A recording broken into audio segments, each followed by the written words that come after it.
In this video, we're going to get back to the C# programming language itself, and we're going to talk about declaring and using variables. So on screen, you've probably seen a math problem like this before, right? Basic algebra. 5 plus x equals 7. Even if you didn't know algebra, I'd ask you, what's the value of x? You would obviously say 2. So using that same logic, take a look at this.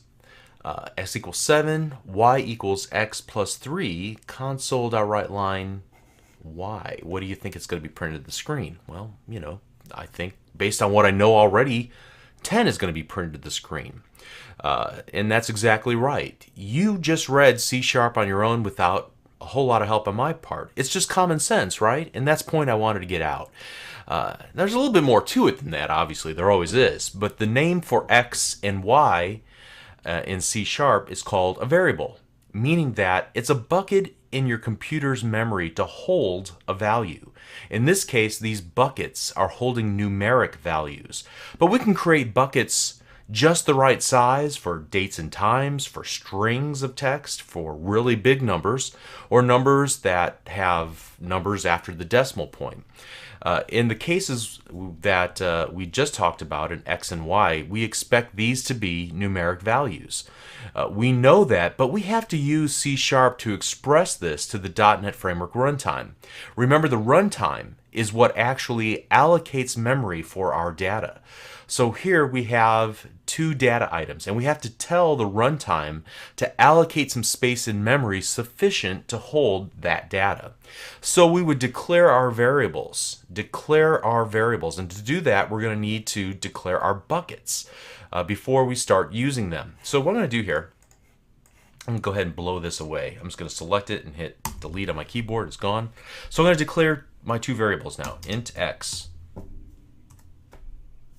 int y. It's as easy as that. Int is the C# term for integer, a mathematical term referring to a number that has no fractions or decimal values. Again, our goal in declaring variables is to tell the .NET Framework runtime to save a place in memory for our numeric values. And then after that, we can access our variables, assigning variables or values to our variables, or reading the values out of the variable. And we did that in the following lines of code. Well, actually, let's write that code here. Let's do this. X equals 7, y equals x plus 3, console.WriteLine y. So that equal sign is an assignment operator. In English, that line is basically saying that we set the integer called x to the value of 7. Then notice that we're sending the value y into the method WriteLine that we used in the previous videos, trusting that it'll know what to do with that, with the integer that we passed in. So is this going to work? Well, let's go ahead and run it. Well, actually, let's do one more thing here, because we've already learned our lesson before about not being able to see what we're actually working on. So I added a console.readLine. Let's run the application, and we can see the number 10 printed to the screen. So it absolutely worked. So let's do this. Let's go down a little bit further here. Well, actually, let's just go right here. Make some space for ourselves. And what if I wanted to create a variable that held a string? I could do it like this. String my first name.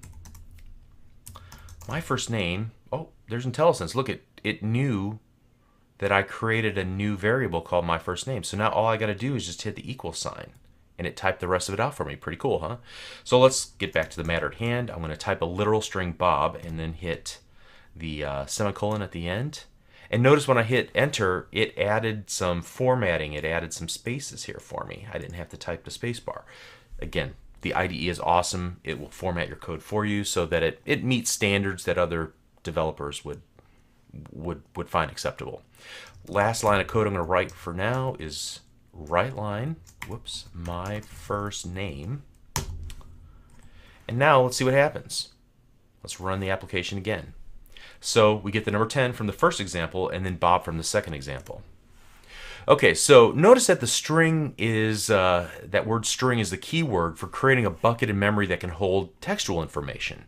Also notice that my variables can be named anything I want.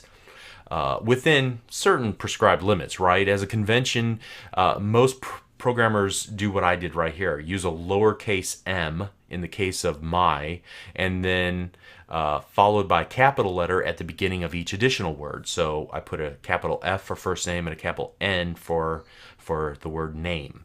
And this is called camel case, and you'll hear people talking about it over and over again. It's just a way it's a convention that allows you to more easily read what's being written. So whenever I'm creating a local variable within a method, I'm going to use camel case, and you should get in the practice of doing this as well. So for the rest of the videos today, and probably throughout the rest of this week, we're just going to stick with using strings and integers, numbers and letters. What else could we possibly need? We'll get to dates and all that stuff later. There are probably a dozen others that you'll eventually want to know, and eventually we will cover these in subsequent videos. One thing I do want to point out, let's do this. I'm going to create one variable called x and another variable called x. Now, what do you think about that? What if we did, for example, x equals x plus 2. All right, it's not complaining. Let's see if it runs. And it does. And you're saying, well, how can you have two variables, two buckets in memory with the same name? Aha, they don't have the same name. C# is a case-sensitive language, which when you get started will bite you so many times. As you get used to it, you'll be a little bit more sensitive to it, and that's why naming conventions are so important, to be consistent in how you name things. But a lowercase x and an uppercase x are two different buckets in memory. If I were to try and do two lowercases, notice that I get a little red squiggly line. If I hover over it, you can see it wants to give you an option to rename it. And notice it says, well, you can rename this to a capital X if you want to. Or if you just want to look at the error message, it says the local variable is already named X. It's already defined in this scope. You're like, right, I know, that's kind of dumb of me. So let's just go ahead and get rid of this. Select that, and then we're going to get rid of this. So just make sure that you understand that capitalization is important. The same is true with my string here. I'm going to copy it and change my first name to my first name, and those are two different variables in memory. Okay. Oh, one other thing. We can condense these two lines of code into one line of code like this. Here, what I'm going to do is just delete all of that. And so now we have the declaration and the assignment of the variable, whoops, all in one fell swoop, all in one line of code. Experienced developers like to write less code, so they're always looking for a convenient way to reduce the number of keystrokes that they have to type. This is one reason why you would do this.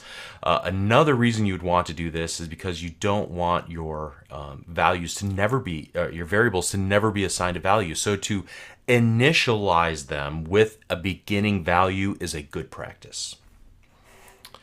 Okay, so before we finish out this video, I'm going to leave you with a little head scratcher. And I don't even think I'm going to answer this little quiz I'm about to give you until tomorrow. So I'm going to let you really think about this for a moment. Let's write some more code. Here, in fact, let's clean up some things here. Let's get rid of some spaces because I'm kind of sensitive to those sorts of things. Actually, let's go ahead and just blow away all this. Hopefully you typed it in yourself and it served its purpose and we can move on from there. So let's do this. Int x equals 7. Pause the video if you need to catch up with my typing, okay? So int x equals 7. We're going to change int y to a string y, and we're going to set that equal to Bob. Then we're going to create another variable called my first try equals x plus y. All right, now let's run the application here. Actually, let's do this console.writeLine. Let's see what we actually did here. My first try. Okay, pause the video if you need to catch up. I'm going to run it and let's see what happens. It prints out 7 Bob. Is that right? Yes, because 7 plus Bob equals 7 Bob. Okay, makes sense. So now let's try something a little bit different here. Let's go int my second try equals x plus y. And then I'm going to do this. Whoop. I was going to change this to print out my second try, but before I can even do that, I already see that there's an error here. Cannot implicitly convert type string to int. So there's a red squiggly line under the second x plus y. Do you care to take any guesses as to why that might be? Well, I'm going to keep you guessing until tomorrow.